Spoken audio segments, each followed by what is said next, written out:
আমি কে ব্রিফ করে দেবেন কতগুলো mobile? HS madam brief please. Ramesh Babu please brief করে দিন। Thank you sir. গতকাল সন্ধ্যায় আমরা কলকাতা পুলিশ আর গাইডেন্স অফ সিএসএইচএস ডিজি ওনাদের হেল্প নিয়ে করেছে। তো আমরা আগে থেকে কিছু না জানিয়ে we made a surprise visit into the jail without informing anyone of the presidency jail, and then we made a team of 10 teams আমরা ফর্ম করেছিলাম with Calcutta police jail officials, and সন্ধ্যায় আমরা 4 ঘন্টা রেড করলাম within the presidency jail। এই করে বিভিন্ন জায়গা থেকে যেখানে আমরা ভাবতে পারবো না ওখানে রাখবে মোবাইল, ও জায়গাগুলো থেকে আমরা উদ্ধার করতে পেরেছে। এটা আমাদের একটা I opener. And total of 23 mobiles have been recovered. এরপরে আমরা 23 হ্যাজ বিন রিকভার্ড। 23 তো এরপর অ্যাজ পার দি ল আমরা কেস করবো। এটা কেস করে যে এই করে বিভিন্ন জায়গা থেকে যেখানে আমরা ভাবতে পারবো না ওখানে রাখবে মোবাইল, ও জায়গাগুলো থেকে আমরা উদ্ধার করতে পেরেছে। এটা আমাদের একটা আই ওপেনার।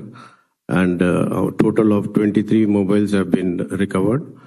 এরপরে আমরা 23 হ্যাজ বিন রিকভার্ড। 23 তো এরপর অ্যাজ পার দি ল আমরা কেস করবো। এটা কেস করে কিভাবে আসলো, কোথা থেকে আসলো, কার সঙ্গে কথা হলো, এগুলো further investigation will be carried on. Thank you sir. আমি এইচএস কে বলবো কেসটা সিআইডি কে ট্রান্সফার করে দিতে। ওই সিমগুলো কাদের নামে আছে, কি করে ঢুকলো, এটার যে রুটটাকে ডিসক্লোজ করতে হবে, তাহলে এটা বন্ধ হবে। ওদের রেকমেন্ডেশন নিয়ে কেস সিআইডি কে ট্রান্সফার করে দেন।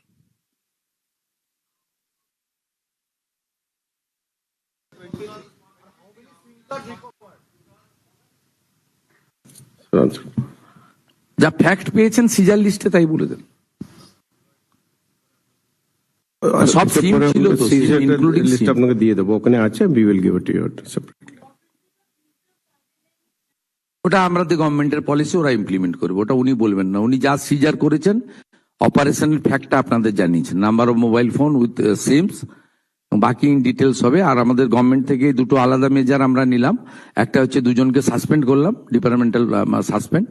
আর আরেকটা হলো আমি এইচএস কে দায়িত্ব দিলাম এই কেসটা, কারণ এই মোবাইল ফোন কোত্থেকে এসেছে, সিম কে কে ইউজ করেছে, কল রেকর্ডে কেউ জেলে থাকলে আপনি কথা বলতে পারেন না, আপনিও সমানভাবে দুষ্ট। আপনি জানেন মানে ওখান থেকে ফোন এসেছে, আপনি রিসিভ করেছেন, দ্যাটস অ্যানাদার থিং। আপনি এই নাম্বারে ফোন করে ওর সঙ্গে কথা বলেছেন, ইউ আর অলসো অ্যাকিউজড। এরাও কিন্তু সিআইডির হেফাজতে যাবে।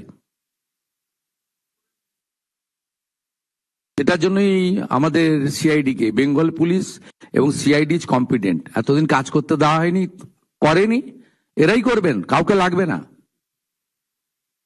দে have much more quality, please trust them. ওদের টাইম দিন, ট্রাস্ট দিন, কাজ করতে দিন, পেয়ে যাবেন রিটার্ন। জেলের ভিতরে কি মোবাইল ফোন থাকা উচিত? আপনাকে আমি প্রশ্ন করছি, উত্তর দিন। তার জেলের মধ্যে মোবাইল ফোন কি ইউজ করার পারমিশন রয়েছে? একেবারেই নয়। প্রত্যেকটা জেলে ল্যান্ড ফোন রয়েছে, বাড়ির সঙ্গে কথা বলতে পারে। সুপ্রিম কোর্টের নির্দিষ্ট গাইডলাইন রয়েছে, প্রিজনাররা কি কি বেনিফিট পান।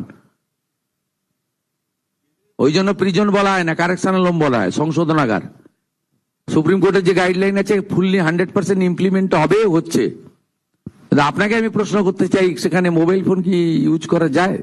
একেবারেই নয়। তাহলে এটা তো সিম্বলিক। আমরা ইনপুট পেয়েছি, ইভিনিং এ অ্যাকশন হয়েছে, 4 ঘন্টার অপারেশন হয়েছে, কয়েক ঘন্টার মধ্যে আমরা আপনাদের সামনে নিয়ে এসেছি।